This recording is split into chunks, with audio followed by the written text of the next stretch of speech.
Welcome to number 7 in this current series of reflections under the title of Spectrum. And a moment perhaps to remind ourselves, or for the sake of those who might have surfed in unexpectedly, that these are not lectures. We're not aiming to discover new intellectual content, but to encourage ourselves to reflect deeply on the many challenges and opportunities and questions which are raised today on our life's journey. The title of today's reflection is here. Can you translate it? It's written in Globlish. It looks a little like the link to a YouTube, but in actual fact, in translation, we have answers to the perennial and universal questions via religion and science lead us to mystery, which is to nothingness, which is to... Did you get it? The universal and perennial questions. Have you ever asked yourself what's going to happen after death? Of course you have. Your own death or somebody else's. Is there anything else after death? That is a perennial question. It's a universal question. They're the basis of our human journey in space-time. We've sometime reflected on these before. Where has all this come from? All this enormous universe, the entire human family. Where's it all going to? And more urgently, what am I doing here? Why do I exist? The questions that are universal, they're asked by every human being in every culture, tradition, and throughout the whole of our history, from when we first developed self-reflective consciousness and became a human species. Perennial, over and over again, nobody escapes. Being born as a human being means you have that question. Why am I here? What is this all about? Where has it come from? Where is it going to? For many centuries, we found our most reassuring and authoritative answers in religious traditions. All the religious traditions, the main 9 world traditions, and all the Aboriginal traditions, indigenous peoples' traditions. All of them pointed to the fact that there must be a source to all this, a being, a something, a power, a spirit. Many different names, many different descriptions, but the same conviction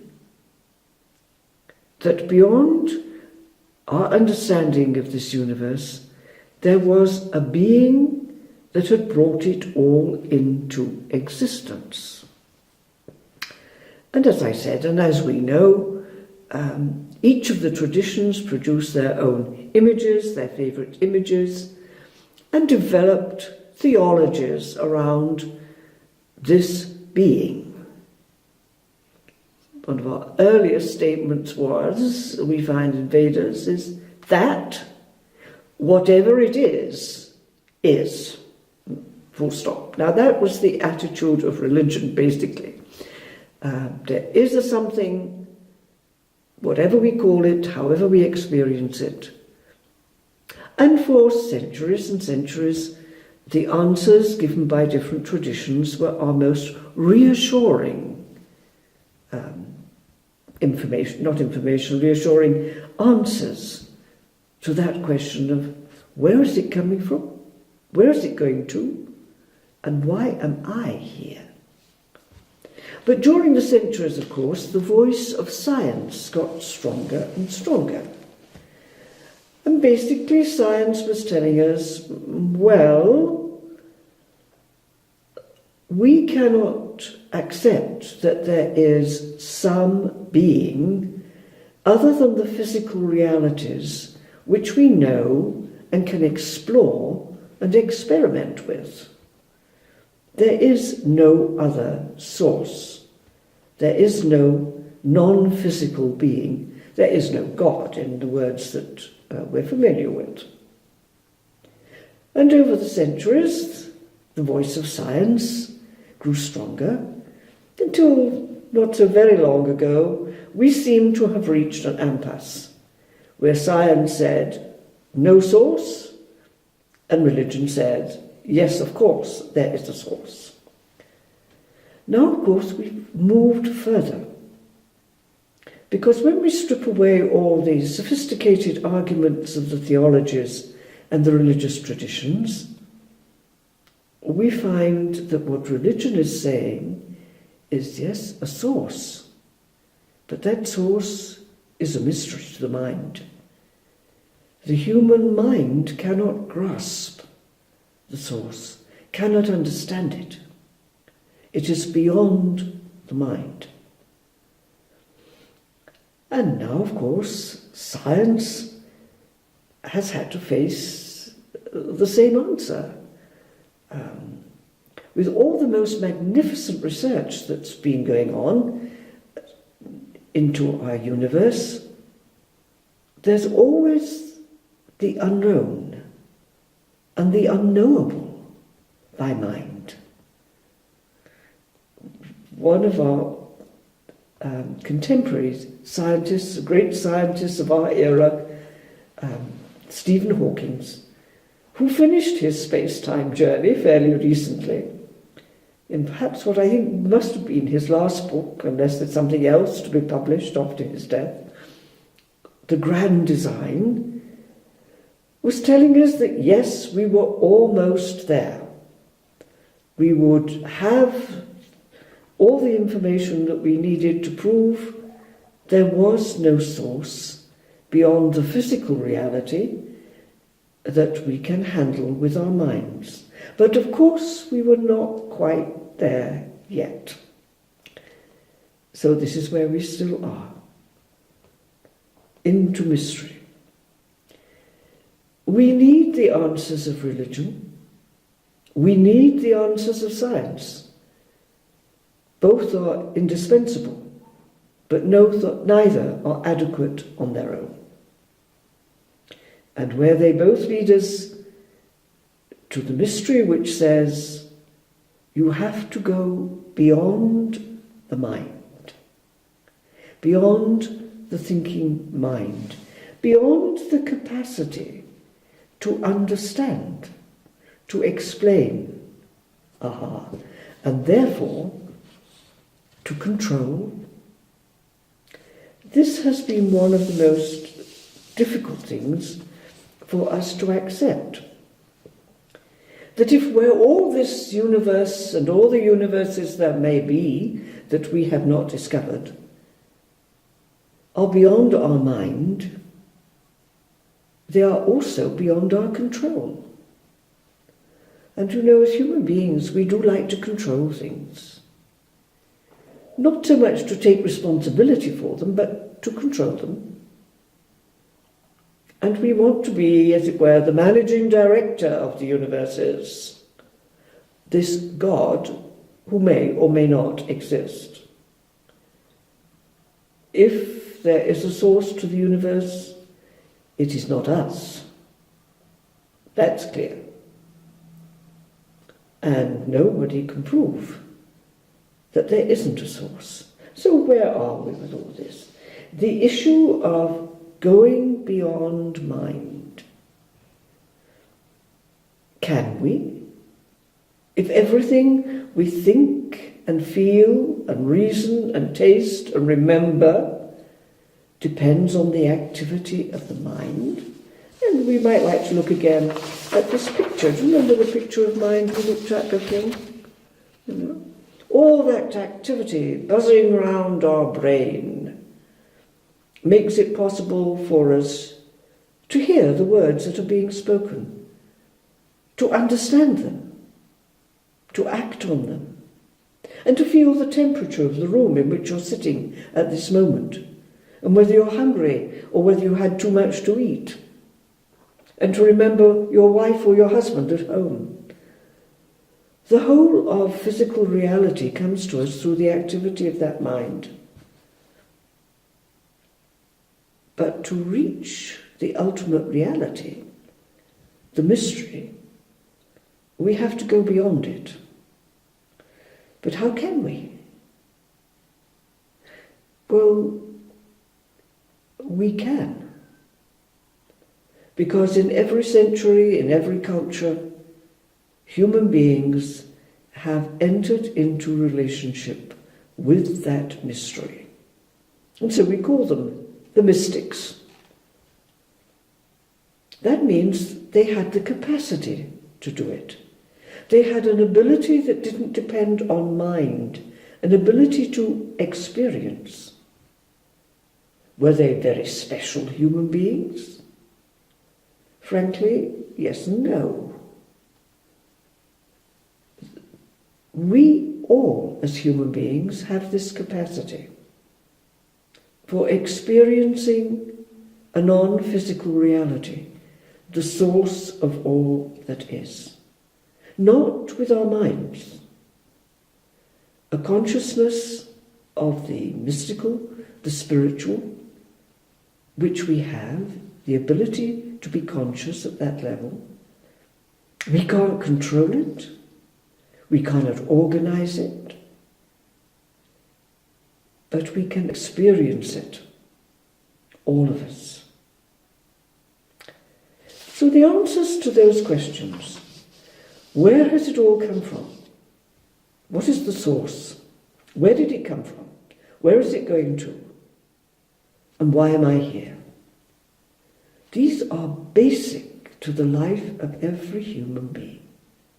We have to discover the answers for ourselves. We have to experience for ourselves the reality of the mystery and the relationship we can have with mystery.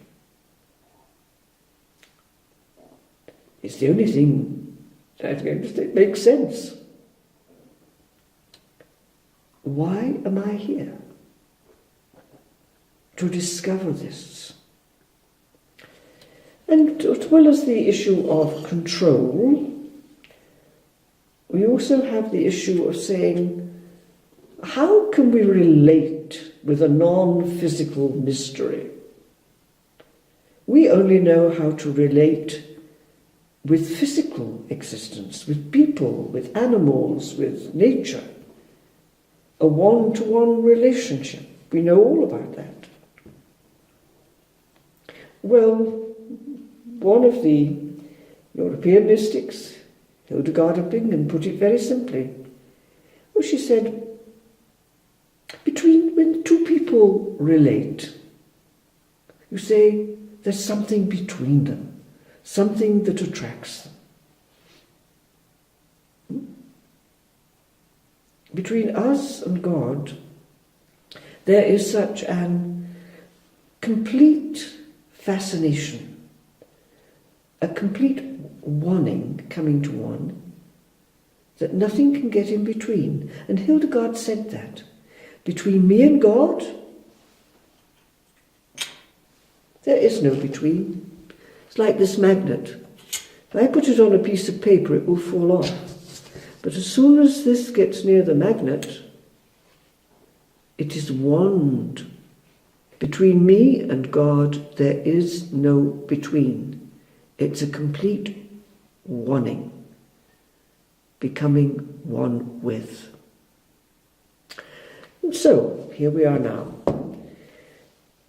To go beyond mind, to all that lies beyond mind.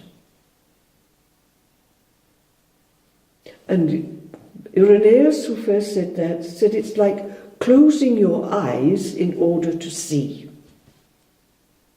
We shut down our ways of knowing by mind and discover we can experience beyond mind, with an ability to understand and experience that doesn't depend on our physical reality.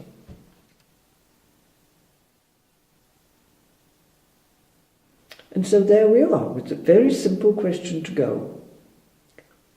How much, when, do I remember having a moment of experience beyond my mind, into the one reality, into the mystery, which is called God by so many names in different religious traditions? In the month ahead, explore that a little more, because we are in the age where we must become, as somebody told us, a theologian told us 50 years ago, we have to become mystics. We have the capacity, but we have to develop our awareness, trust, and stop trying to be in control of everything with the mind. If we don't become mystics, we were told, soon humanity will cease to be. So, for the month ahead, your answers, my personal answer, look at that. What is my personal answer to the universal and perennial? From where, to where, and why do I exist? And realizing that you have to face mystery and the limits of the mind and the enormous richness of that level of consciousness which we call spiritual awareness. So that's the question to go. What do I know? What have I experienced? Have a good month.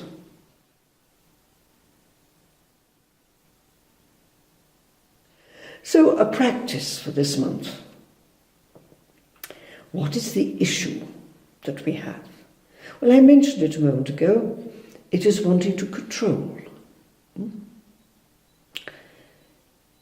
And in the familiar language of the religious traditions, if we want to go beyond mind and experience the mystery, we have to let go.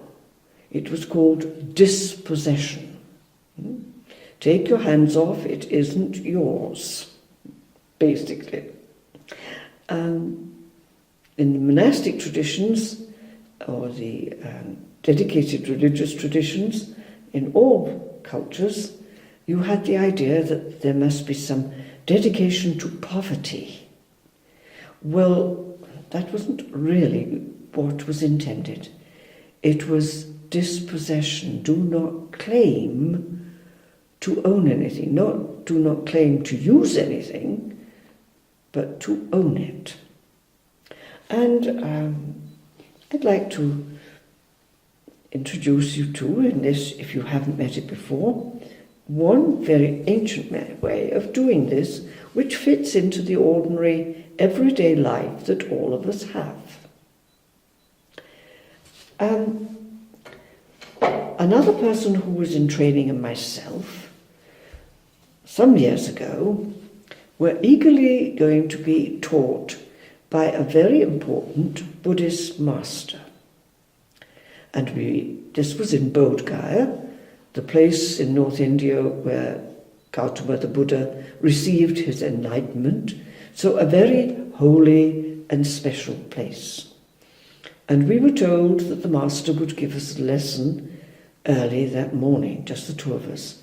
So before it got light, we rushed off to the kutir, the house or the cottage of the master. We came in, he was sitting on the floor, he looked up and smiled, but continued with what he was doing. And what he was doing was cutting vegetables. Now, it was very early in the morning, and the pair of us thought, oh good, we're going to have breakfast. We were quite wrong. He was cutting vegetables up, but there was no sign of him preparing breakfast. After a while, he looked up at both of us and could obviously see the non-comprehension in our faces. We were waiting for the lesson to begin, but it had begun. So he tried to explain and said, cutting. Cutting. And he looked up again, and it was quite obvious that both of us hadn't the slightest idea what we were supposed to learn. Obviously, he was cutting vegetables. Spiritual practice? So he tried again and said, cutting, not I am cutting, not I am cutting vegetables for lunch, just cutting. He was teaching us something called karma yoga in the Hindu tradition, where every single physical action should be done for its own sake, without possession. The vegetables were being cut, and his attention was on the action of cutting. Not, I am cutting the vegetables, I am doing it well, I'm the only one who's bothered doing it, other people will enjoy the meal I cook, etc., etc. Or I haven't got time to do this, so I do it in a hurry. Karma yoga is simply doing what needs to be done carefully for its own sake, without taking possession either of what is being done or what the results will be. Now, this is really not easy. The whole day long we are talking to ourselves about what we're doing and what the results will be, why somebody else isn't doing it, will anybody else appreciate it, isn't it a waste of time, I think I did that well, etc., etc., etc. So, the practice is very simple. Choose one ordinary, everyday action that you do, and do it with your full attention, but without any of self-referencing all the way through, as I've just shown you a moment ago. Just one thing in the day, but after a while it can begin to seep through into other different aspects of the day. And the real meaning of dispossession comes through to me. I can live and enjoy this world and the magnificence of this world without any desire to possess it for myself. The Buddha actually put it another way once when his disciples were asking to be taught, and he said, look, wash the dishes to wash the dishes. Not because you want to get on to the next thing, or nobody else will do it, or they never make them clean enough, or. Wash the dishes with care, just wash the dishes. Very, very simple, very ancient teaching, practiced over centuries. Difficult, but it's become extremely important in the society we have today, in the pressures and ambition and success and achievement being held in such importance.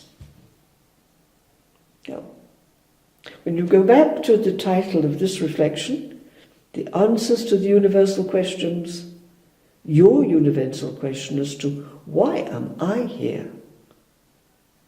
finding that the mind cannot give it to you, but that you can enter into mystery. But in order to enter into mystery, you have to let everything else go, meaning no possession. So enjoy the cutting of the vegetables, or whatever else you choose to do for this month.